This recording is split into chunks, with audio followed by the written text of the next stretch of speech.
అనంతపూర్ జిల్లాలో శ్రావణి అని ఒక చెల్లి నన్ను కలిసింది. మధ్యాహ్నం లంచ్ కోసం బ్రేక్ అయినప్పుడు ఆమె వచ్చి నన్ను కలిసి ఆమె బాధ నాకు వ్యక్తం చేసింది. చిన్న వయసులో నాకు అవగాహన ఉన్నంత వరకు 2005, 2006లో వాళ్ళ తండ్రి తగరగుంట ప్రభాకర్ గారు పిల్లలందరూ, అంటే ఆయనకి దాదాపు 6 పిల్లలుంటే వాళ్ళందరినీ ఒక సలూన్కి తీసుకెళ్ళి హెయిర్ కట్ అయిన తర్వాత తిరిగి ఇంటికి వెళ్తుంటే ఆనాటి పాలకులు ఈ చిన్నారు ముందల ఆ ప్రభాకర్ని చంపేస్తాం జరిగింది. మా చెల్లమ్మ శ్రావణి ముందల ఆ ప్రభాకర్ని చంపేస్తాం జరిగింది. ఆనాటి ప్రతిపక్ష నేతగా ఉన్న చంద్రబాబు నాయుడు గారు ఆ 6 బిడ్డల్ని నా సొంత అక్క చెల్లెల్లాగా చాకి వాళ్ళందరినీ ఈరోజు ప్రయోజకులుగా మార్చడం జరిగింది. శ్రావణితో పాటు ఆమెకున్న అక్కలు కానీ అన్నలు ఈరోజు బెంగళూరులో కానీ, హైదరాబాద్లో కానీ, చెన్నైలో కానీ ఐటీ రంగంలో అద్భుతంగా ముందరికెళ్తున్నారు. అదేవిధంగా అదే అనంతపూర్ జిల్లాలో మౌనికాని కూడా కలిసా. మౌనిక తండ్రి శ్రీనివాస్ గౌడ్ని కూడా ఫ్యాక్షన్ దాడిలో చంపేస్తే మౌనికాని ఆమె చెల్లి నాగమణిని కూడా చదివించింది గౌరవనీయులు చంద్రబాబు నాయుడు గారు. నాకు ఇప్పుడు కూడా బాగా గుర్తు, ఇంట్లో ఎప్పుడు ఎన్టీఆర్ ట్రస్ట్ గురించి ఆయన మాట్లాడేవారు, స్కూల్ గురించి మాట్లాడేవారు. ప్రత్యేకంగా ఆయన మేనేజింగ్ ట్రస్టీగా ఉన్నప్పుడు స్కూల్కి వెళ్ళి పిల్లలకి కౌన్సిలింగ్ ఇచ్చేవారు. నేను అడిగేవాడిని, నాకు మీరంత సమయం ఇవ్వట్లేదు కానీ అక్కడున్న పిల్లలకి అంత సమయం ఎందుకు ఇస్తున్నారని.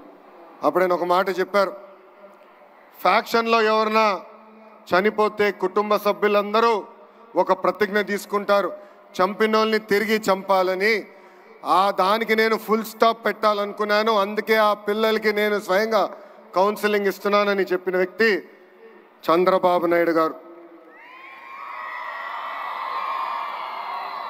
ఇంతేకాదు ఇప్పుడు కూడా నాకు బాగా గుర్తు, 2013లో బ్రహ్మణి గ్రాడ్యుయేషన్కి మేము అందరం వెళ్ళాం.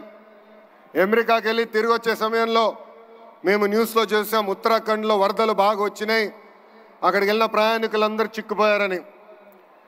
ఇక్కడ చాలామందికి తెలుసు అమెరికా నుంచి వచ్చినప్పుడు జెట్ లాగ్ అనేది ఉంటుందని. పొద్దున 3ంటికి వచ్చాం, నేను హాయిగా పడుకున్నా. మధ్యాహ్నం లేచి బయటకు వచ్చి అమ్మని అడిగా, నాన్నగారు ఎక్కడున్నారంటే ఇప్పుడే ఢిల్లీకి వెళ్ళారు, ఉత్తరాఖండ్లో ఏం జరుగుతుందో తెలుసుకుందామని బయలుదేరారని. అక్కడ బయలుదేరిన వ్యక్తి ఢిల్లీ నుంచి ఉత్తరాఖండ్కి వెళ్ళి ఏకంగా 510 మంది తెలుగులు అక్కడ చిక్కుకుంటే ప్రత్యేక విమానం వేసి వాళ్ళని హైదరాబాద్కి తీసుకొచ్చారు. అంతేకాదు మాకు చెప్పారు, హైదరాబాద్లో మీరు రిసీవ్ చేసుకోండి, వాళ్ళకి ప్రత్యేక వాహనాలు బస్సులు ఏర్పాటు చేయండి, తిరిగి వాళ్ళ ఇంటికి చేర్చే బాధ్యత మీరు తీసుకోండి అని చెప్పిన వ్యక్తి గౌరవ చంద్రబాబు నాయుడు గారు. ఇవన్నీ మీకు ఎందుకు చెప్తున్నానంటే మంచి మనసు ఉండాలి. సమాజంలో ఒక మార్పు తీసుకురావాలంటే ఒక సంకల్పం ఉండాలి. అదే సంకల్పంతో అన్న ఎన్టీఆర్ పేరుతో ట్రస్ట్ ఏర్పాటు చేశారు చంద్రబాబు నాయుడు గారు. ఉత్తరాఖండ్ వరదలేమి, హుదూద్ సైక్లోన్ ఏమి, తిట్లు కానీ, మొన్న జరిగిన విజయవాడ ఫ్లడ్లు కానివ్వండి, పెద్ద ఎత్తున ఆదుకుంది ఎన్టీఆర్ ట్రస్ట్. అంతేకాదు కోవిడ్ అప్పుడు అన్నమయ్య డ్యామ్ గేట్లు కొట్టుకుపోతే ఆనాటి ప్రభుత్వం స్పందించబోయినా 48 కుటుంబాలకి ఆర్థిక సహాయం చేసి అండగా నిలబడింది ఎన్టీఆర్ ట్రస్ట్. ఇంతేకాదు కోవిడ్ వచ్చినప్పుడు మాస్కులు, మందులు, ఆక్సిజన్ కాన్సన్ట్రేటర్లు కూడా అందించింది మన ఎన్టీఆర్ ట్రస్ట్. గత 28 సంవత్సరాలుగా అనేక కార్యక్రమాలు చేసింది ఎన్టీఆర్ ట్రస్ట్. ఒక ట్రస్టీగా నేను కూడా దాదాపు 5 సంవత్సరాలు ఎన్టీఆర్ ట్రస్ట్ కోసం సేవలు అందించాను. ఈ 28 సంవత్సరాల్లో సుమారుగా 8,70,000 పేషెంట్లకి బ్లడ్ అందించింది. ఇంతేకాకుండా 100 పిల్లలు తలసీమతో బాధపడుతుంటే ఆదుకుంది ఎన్టీఆర్ ట్రస్ట్. ఇంకో పక్కన 13,000 హెల్త్ క్యాంపులు ఏర్పాటు చేసి దాదాపు 23 కోట్ల రూపాయలు ఖర్చు పెట్టి ఉచితంగా మందులు కూడా అందించింది ఈ ఎన్టీఆర్ ట్రస్ట్. ఇప్పుడు కూడా ఎన్టీఆర్ సంజీవిని పేరుతో ఆరోగ్య కేంద్రాలు కూడా నడిపిస్తుంది. ఇక్కడున్న చిన్నారులు కూడా ఉన్నారు. 2020 మంది చిన్నారులు ఎవరైతే తల్లిదండ్రులు కోల్పోయారో సొంత బిడ్డలుగా ఆదుకుని వాళ్ళ కష్ట సుఖాలు తెలుసుకుని కేవలం 10వ తరగతి వారు కాదు, ఇంటర్ హైయర్ ఎడ్యుకేషన్ మొత్తం చదివించి వాళ్ళ జీవితాలు కూడా సెటిల్ చేసింది ఎన్టీఆర్ ట్రస్ట్. ఇంకా మా తల్లి నాయకత్వంలో దాదాపు 7,531 మహిళలకి స్త్రీ శక్తి పేరుతో కూడా స్వయం ఉపాధి అందించింది ఎన్టీఆర్ ట్రస్ట్. నాకు స్పీచ్ చాలా ఉంది, కానీ దేవాంశ్ ఇప్పుడే చెప్పాడు 5 నిమిషాల కన్నా ఎక్కువ మాట్లాడొద్దని. ఇక్కడ అందరూ వచ్చారు, మ్యూజికల్ షో చూసేదానికి వచ్చారని చెప్తాం జరిగింది. ఇప్పుడే ముద్దుల మామయ్య బాలమామయ్య చెప్పినట్లు ఒక పక్కన బస్వ తారకం, ఇంకో పక్కన ఎన్టీఆర్ ట్రస్ట్ చాలా అద్భుతంగా తెలుగు ప్రజల కోసం అహర్నిశలు సేవ చేస్తున్నారు.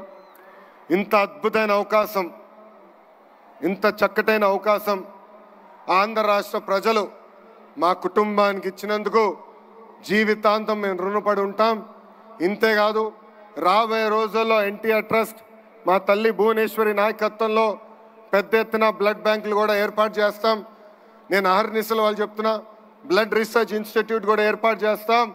బ్లడ్లో అగ్రస్థానం రీసెర్చ్ చేసే బాధ్యత ఎన్టీఆర్ ట్రస్ట్ తీసుకుంటుందని సభాముఖంగా తెలుగు ప్రజలందరూ తెలుపుకుంటూ మీ అందరి దగ్గర నుంచి సెలవు తీసుకుంటున్నా. జోహార్ అన్న ఎన్టీఆర్, జోహార్ అన్న ఎన్టీఆర్, జై Hind.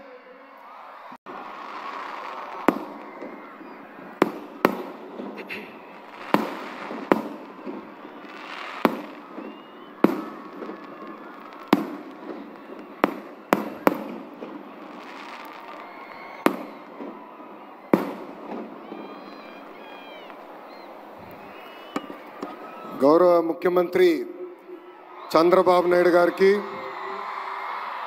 NTR memorial trust managing trustee Bhuvaneswari గారికి, ఉప ముఖ్యమంత్రి నాకు అన్న సమానమైన పవనన్నకి,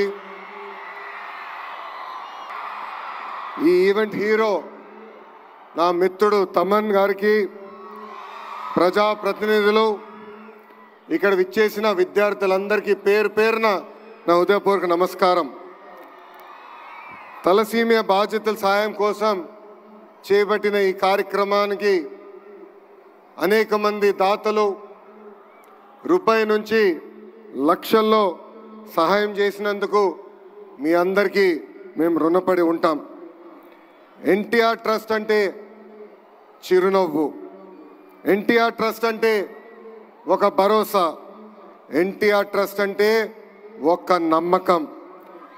విశ్వవిఖ్యాత నట సార్వభౌమ స్వర్గీయ శ్రీ నందమూరి తారక రామారావు గారి స్ఫూర్తితో, చంద్రబాబు నాయుడు గారి ఆలోచనతో, భువనేశ్వరి గారి ఆచరణతో ఈరోజు ఎన్టీఆర్ ట్రస్ట్ నడుస్తుంది.